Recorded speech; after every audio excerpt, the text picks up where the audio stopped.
justice is an extraordinarily important thing in our society.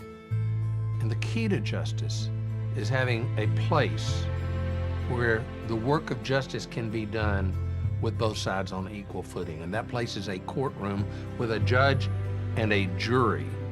And a jury. There's a reason the founders gave us jury trials.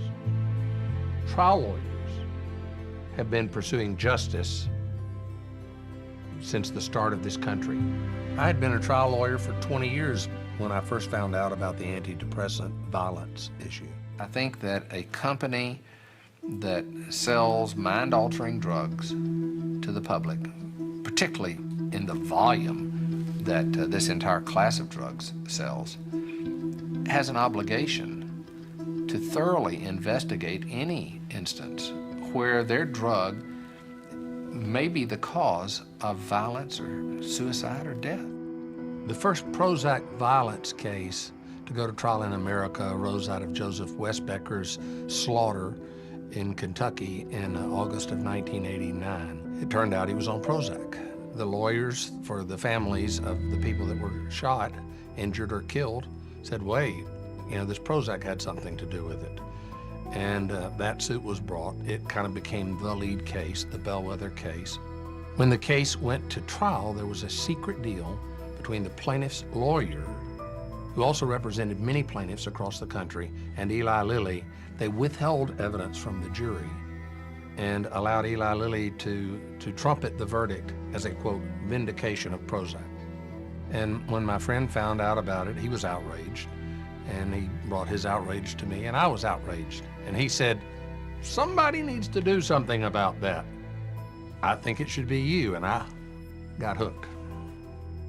It became clear that Prozac and later the other SSRI drugs were associated with this very bizarre, violent behavior towards self or others. And I learned about it. The very first case I had was a suicide case in Texas.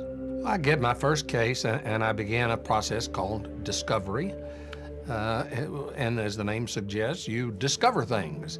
Through the discovery process in the civil justice system, lawyers representing families who are harmed by dangerous products can have access to information, documents, and witnesses that other people just can't, even the government.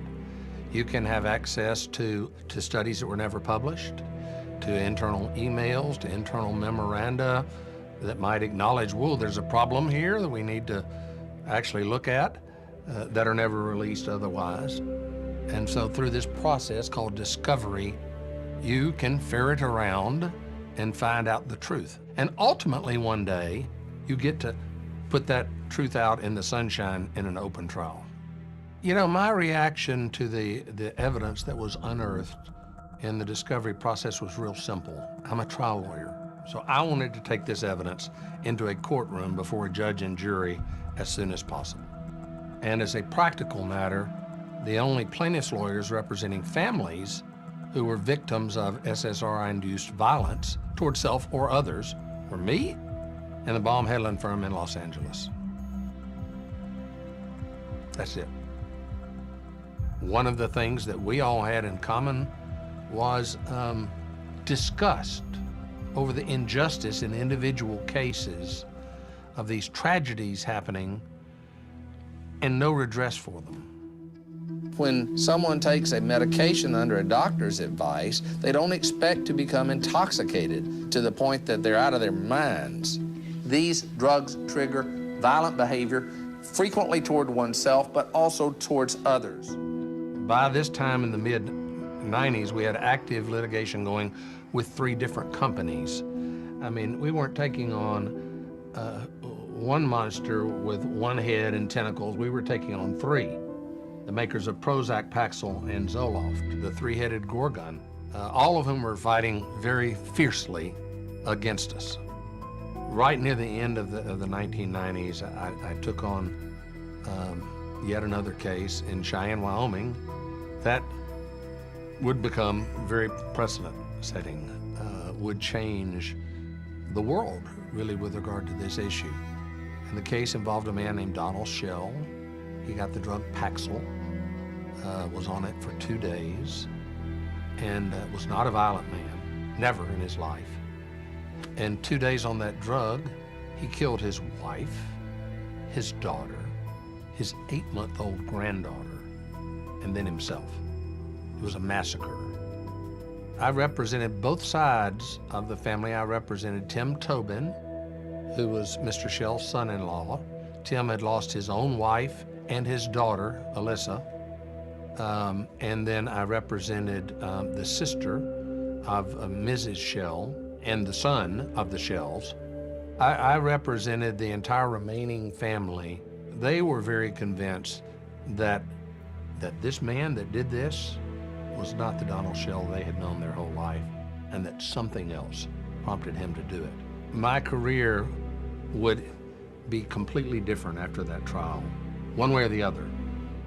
And so, literally speaking, professionally, financially, and otherwise, I had everything on the line. Let's put it this way. These companies in gross revenues are making $5 or $6 million a day, 365 days a year.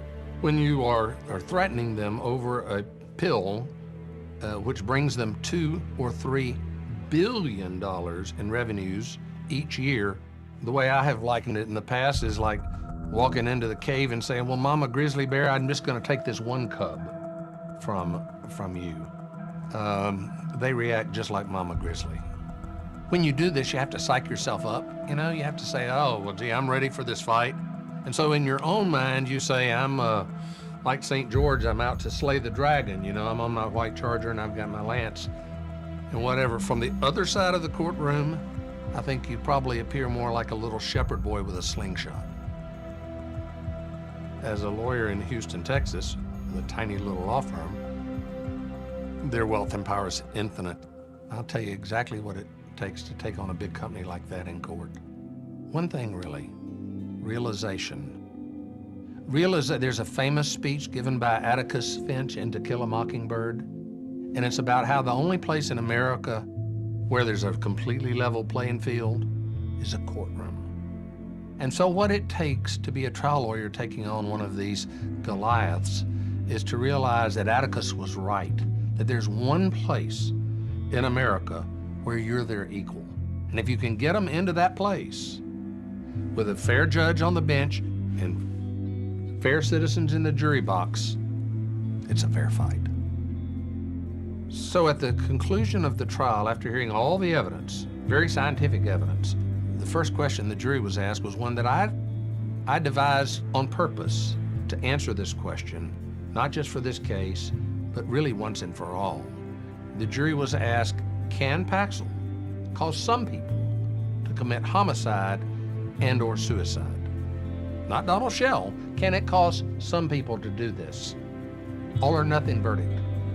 The jury said, yes, it can. Second question was, well, how about this case?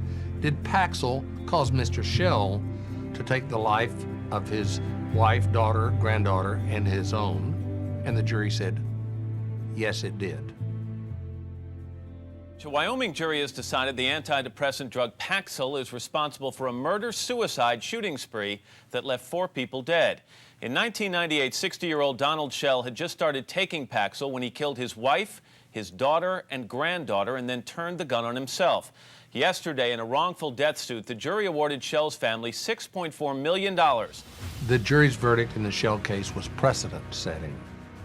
Precedent-setting. A, because of the information put in the public domain as part of that trial, and B, because of the verdict of the jury and the judgment of the court, it could not be ignored. That opened the door for myself and other lawyers, advocacy groups, scientists, to come forward with evidence that had been unearthed and to bring it to the attention of the regulatory authorities, and they could no longer bury their heads in the sand. And finally, in 2004, lo and behold, we got there, and the FDA required black box warnings.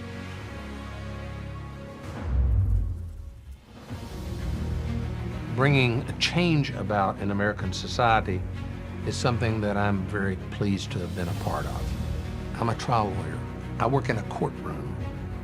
and the light of sunshine shines in our courtrooms. And I believe in the justice of the people I choose to represent, because the truth of their stories could not be ignored.